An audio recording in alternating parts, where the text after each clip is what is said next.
Welcome to Biosumit friends. Today we learn about extranuclear inheritance.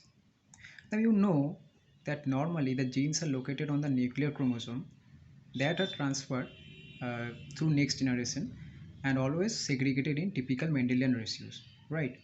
And we can call it that they obey Mendelian inheritance. But we are talking about here extranuclear inheritance.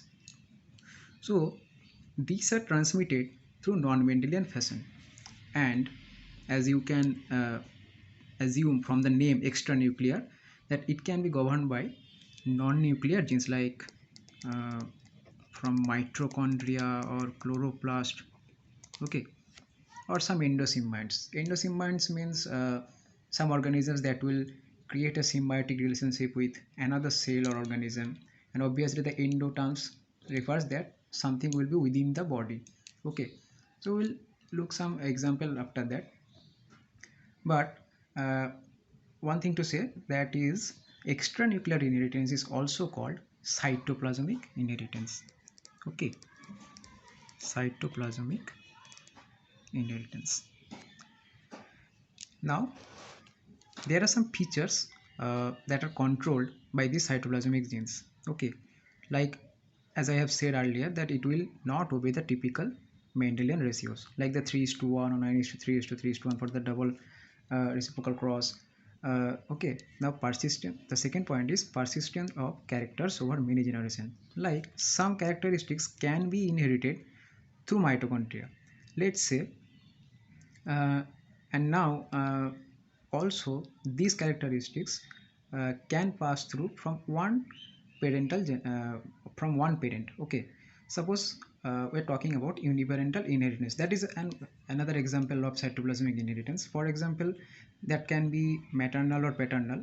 So one maternal inheritance example is mitochondrial inheritance, like the mitochondrial characteristics will pass through from the female parent only, okay. So the third point is the second point is it can persist of characters over many generations, okay, and also different phenotypes of progeny in reciprocal causes. Now what I was talking that cytoplasmic inheritance can be two types, okay, maternal and paternal. The common one is maternal, but it can be paternal too. But remember, maternal inheritance is completely different to maternal effect, okay. This is not equal to maternal effect. So when we talk about maternal inheritance, you have to assume that we are talking about extranuclear inheritance, but when we will talk about maternal effect, uh, you have to remember that this is a nuclear genotype phenomena, okay. So maternal effect will follow or obey the Mendelian ratios, but the maternal inheritances are not.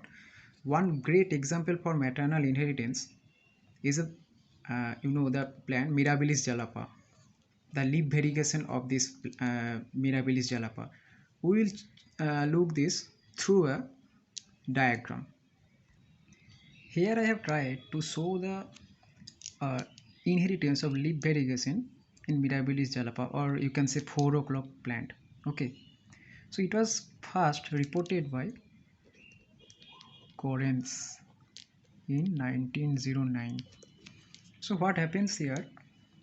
He actually discovered that the seed produced by the flowers on the green branches, for example, this is the for the green, okay, uh, that will only forming the green zygotes, okay, irrespective of the males, the pollen cells. The pollen cells can be any male, but you can see if the egg is green, okay, sorry, not egg is green, actually the seed produced by the flowers on the green branch, okay. So then the zygote will be the same like the like the egg cell, okay, or you can say the mother cell from the yeah, egg cell. For in case of white, so there is the same white, right. So seeds taken from the white branches that will give the white progeny, right, regardless of the pollen donor, okay, it can be any male, right. Now for the variegated, the branch if the maternal branch was variegated, then the progeny can appear with, you can see here, this is white, this is green, and this is variegated. Okay, and earlier this was white and this was green. Okay, so the progeny can appear either of the green, white, or variegated if the maternal branch was variegated, right? So you can say this is an example of extranuclear inheritance, because what I have told, they will not follow the Mendelian ratios, and you can see that they are having the characteristics from their mother branch, or not mother branch, that is maternal branch. So you can say it is an example of uniparental inheritance of extranuclear inheritance, or specifically maternal inheritance, right?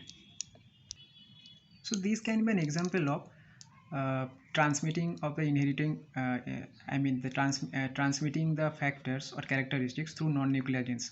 So I have told you that there can these characteristics can be governed by endosymbionts also. Now what happens in eukaryotes, a variety of cytoplasmically transmitted traits result from the presence of bacteria living in the cytoplasm of certain cell. Okay, so one famous example is uh, we talk about often in Paramecium aurelia. So what happens here, the killer strains of the Paramecium release a toxin that is called paramecin. Okay, now this toxin can be lethal, okay, for some other strains of protozoa. Okay, now this killer phenotype, it needs the presence of cytoplasmic bacteria, or referred to as kappa particles. Okay, kappa particles. Now these kappa particles are the cells of some bacteria, that is I think Pseudobacter teneospiralis. Okay, so these kappa particles are not truly cell organelles, you can say. Okay, but you can say that the cells of some bacteria which can, or which produce the killer substance. Okay, now some other examples are also there, not only the kappa particle, like sigma particle or mu particle. Okay, now some killer cells contain mu particles. Okay, now mu, earlier I have said kappa particles actually be lethal for the other protogens, and mu particle are lethal for mate killers. They are called as mate killers, or they release such a toxin in the environment, it can kill their mates, okay, during conjugation. So these are some inheriting part that is not nuclear, I'm sorry. It can be transmitted through the non-cytoplasmic,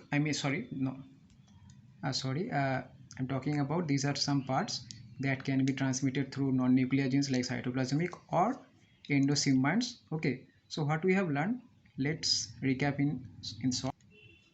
Extranuclear inheritance that are transmitted through the non-Mendelian fashion. Okay, and it can be governed. The main things is non-nuclear, that is from mitochondria or chloroplast, or endosymbiont like kappa particles or sigma particles or mu particles, like that. Okay, so often it can be maternal inheritance or paternal inheritance like uniparental, but it is not maternal effect. Maternal effect is a nuclear phenomena, and maternal inheritance is a cytoplasmic phenomena.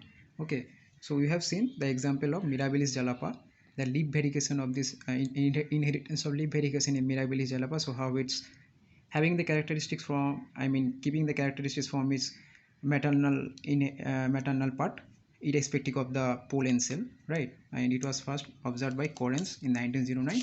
And for the endosymbionts, we have seen that one example of Paramecium aurelia, the kappa particle, that is a cell for pseudobacter, and there are some other particles like mu particles that can kill the mating partners. Okay, and for kappa, it can kill the other sensitive strains.